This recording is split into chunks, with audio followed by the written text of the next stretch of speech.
Good afternoon. Hope everyone is doing well. Today I wanted to talk about one of the products that we've released that's really been taking off and a lot of people have been expressing interest in. That is the Glowe Voltage, we call them terminal discs because it goes on the battery terminal and it's not really a block. So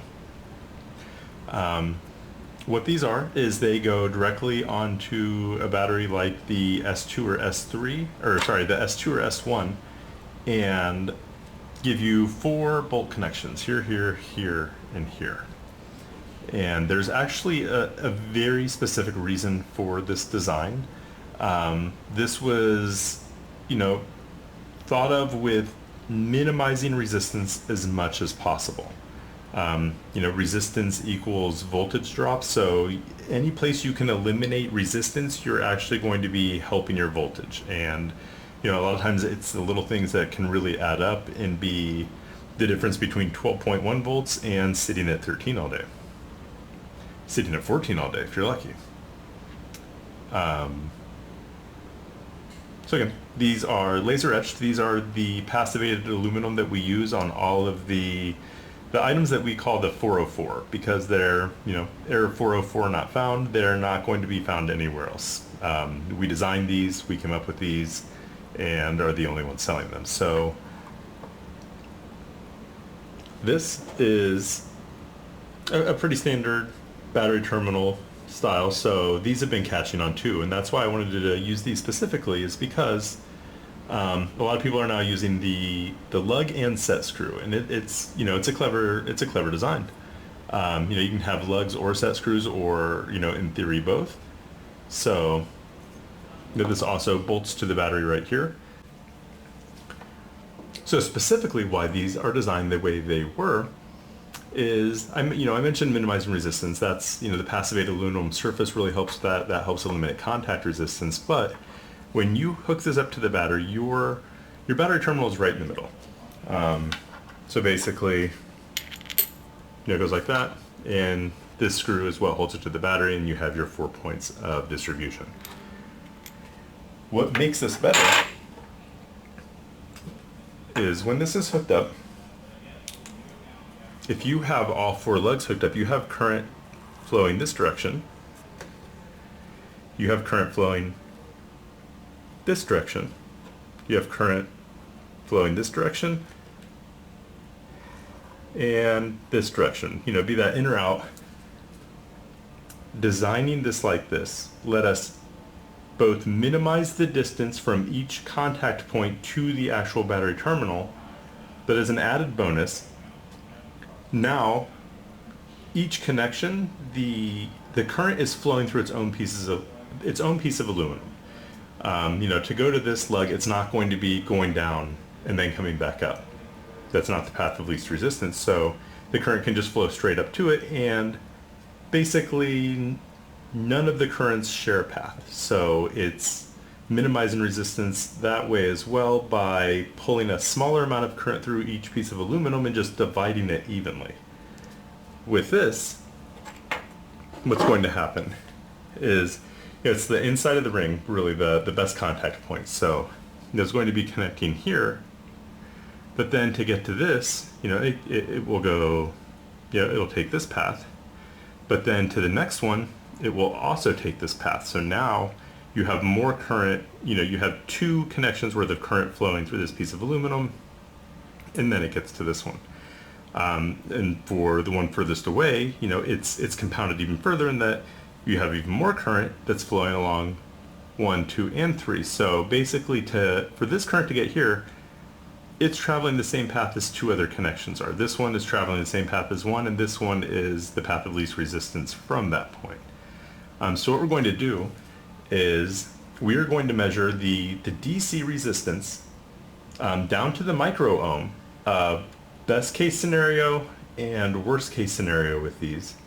And we're also going to test the terminal disc, and then we're going to do some calculations on what that means and how much power will be lost, or how much better one will perform than the other. So I did take a second to go ahead and write this out. We're going to calculate it for a few different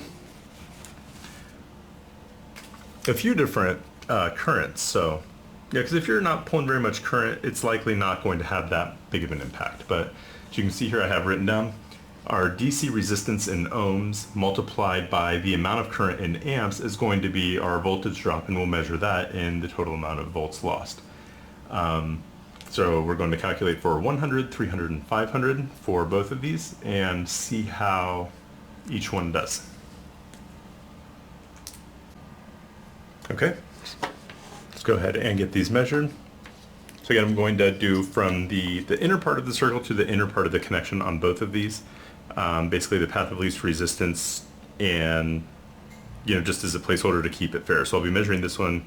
I'll actually be giving this one a little bit of an advantage because it won't be going to the center of the connection. We'll measure it right before it and see how they compare.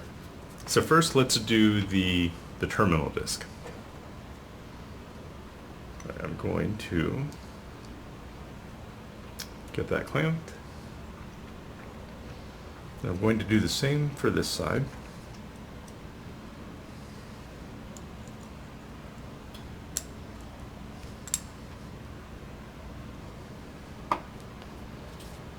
Okay, and as you can see, our resistance is about 1 to 3 microohms. So we're not even measuring in milliohms on this. That is, on most meters, you're just going to get zeros on this, and it's not even going to detect 1 microohm of resistance. So, and again, that's the great thing about each of these having their own path, is each of these are equally spaced. So each one of these connections will have about 1 microohm, 2 microohms of resistance between where you bolt the lug and the battery terminal itself. So I'm going to go ahead and make sure to log the disk as 0.01 through 0.001 to 0.003 milliohms, so 1 to 3 microohms. Next, let's go ahead and test the other style of battery terminal and see how that plays out. Before I even do this, another advantage, resistance is absolutely impacted by the amount of distance that, the amperage has to travel. So when you compare it to something like this, you'll see, like if they are both bolted at the same point, there is much less distance that it has to travel for all 4 of these connections than even the best on this. Not to mention, here at the actual connection point, the terminal disc is a bit thicker. This does get thicker, but it still has to travel through, all of this to get up to here. So it's traveling through a smaller amount of material to get to the greater amount of material. So, so what we'll do, again, we want to measure it from the inner part because that's, we're going to be fair. It'll be touching the terminal right here, and that's going to be the best contact point. Then we're going to have it go up here and see what this measures.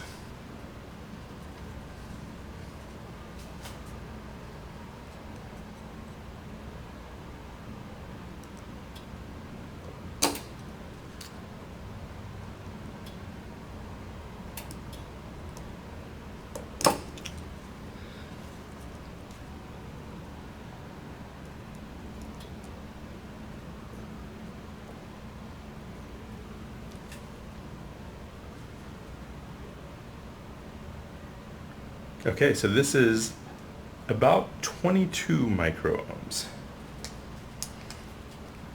So 0.021.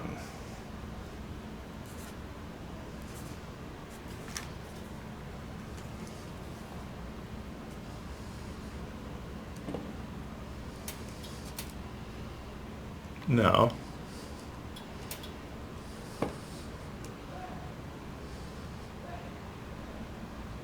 if I go to this back one, you'll see now we're at 0.339, 0.340. So we gained a lot of resistance there. Let's go ahead and get that rehooked up. And again, that's, you know, on actually it looks like, okay, so that makes more sense. It's about 0.10, that's about 0.104 maybe. So, you know, we'll give this the benefit of the doubt because it's still bouncing around a bit. We'll just call this 0.1. And now, oh, it was probably flashing at 0.99, but I don't know if that's because I bumped the terminal, but 0.1 is going to be easier math and a negligible difference.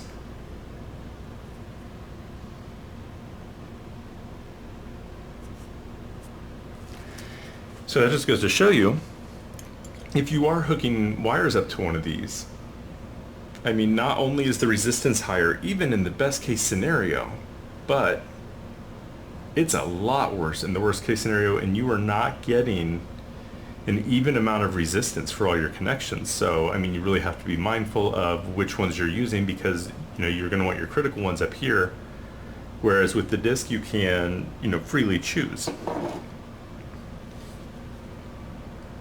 So let's go ahead and discuss what that means.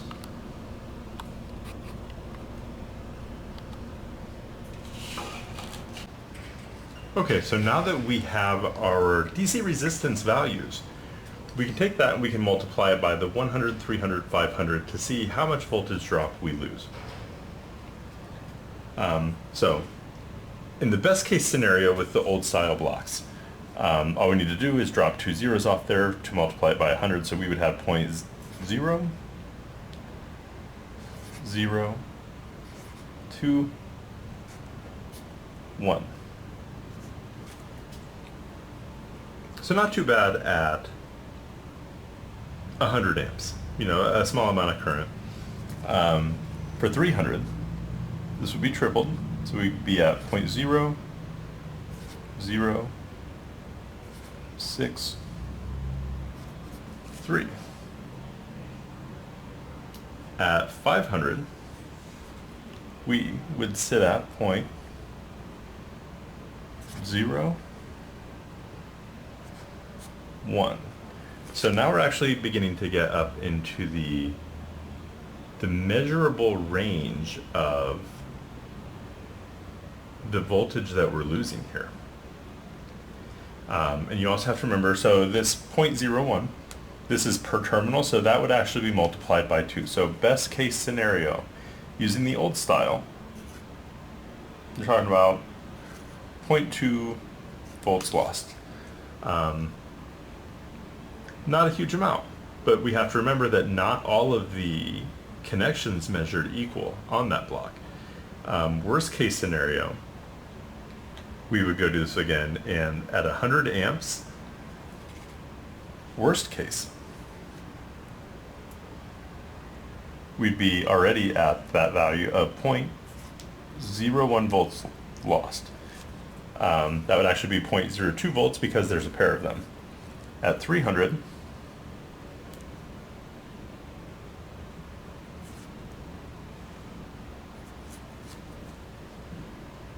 0.03 volts lost, 0.06 for the pair, and for 500,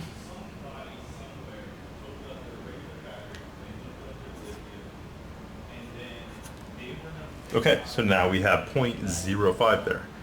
Again, double that, and you'll see using the old style, I mean, that's potentially up to 0.1 volt of loss. At the worst point. So you have, you know, quite a bit of difference between the two. But this number is just at the terminals already. So, I mean, if you were at 14.4 at your battery terminal, only 14.3 is leaving. So you have not even left your battery yet. And you've already dropped 1/10 of a volt. It's not great. Really, I mean, especially for high-powered builds, you need all the power you can get. So by eliminating that resistance, you're going to be producing more power. Your amplifiers are going to make more power, unless it's like a regulated smart amp. But higher voltage is always going to be, a good thing up until the battery's max point. So we want to do everything we can to save the voltage. Let's go ahead and discuss now what would happen with the discs. So I did just average it to 0.2 because we were bouncing from 1 micro ohm to 3 micro ohms. And the voltage that we're going to lose by doing this is 0.000002 multiplied by 100. So drop 2 of those zeros off.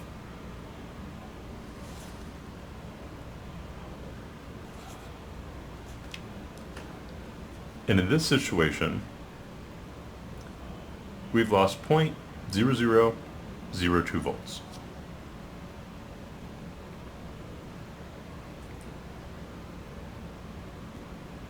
Moving to the 300,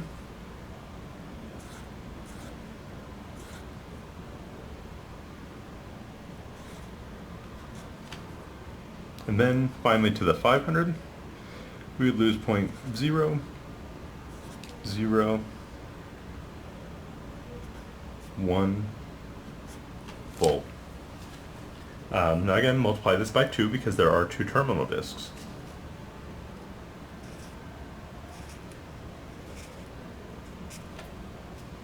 And we've lost 0.002 volts. And again, all of these connections are that good. They're evenly spaced. They all have the same amount of resistance. So there you can see where it really adds up that between the worst case scenario and the terminal disc, it's a substantial difference.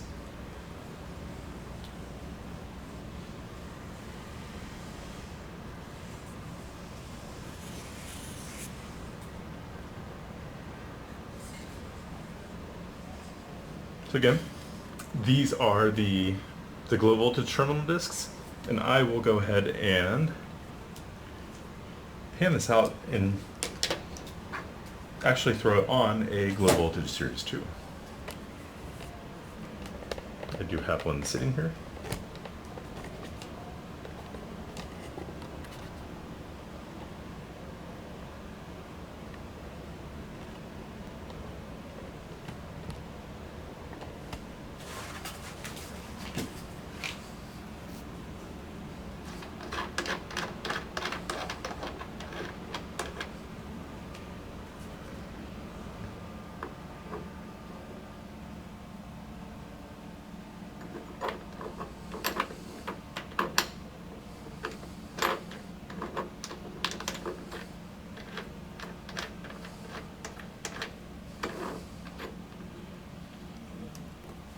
And it attaches to the battery like that. So I'm actually going to pull the camera up a bit. Okay, so it just bolts to the battery.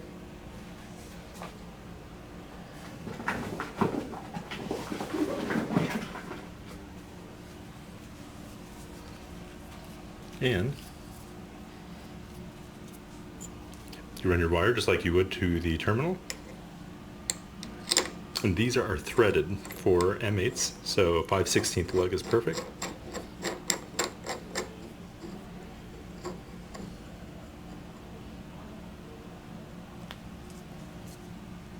And there you go. So again, you just do this for however many connections you need.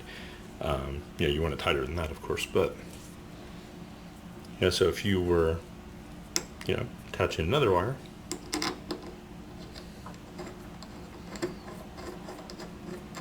and as a side note, the exact spacing for these is the way it is, and it has the size that it does specifically to allow for up to 4 0 lugs to be attached. So you can actually attach 4 runs of 4/0 wire to this easily without worrying about your lugs overlapping. A lot of distribution blocks aren't actually wide enough for it because the 4/0 lugs are substantially wider. But these are the new terminal discs. They work for both the Series 1s and the Series 2 right now. You can get them on our website, www.glowevoltage.com. And yep, your voltage will thank you. Let me know if you have any questions.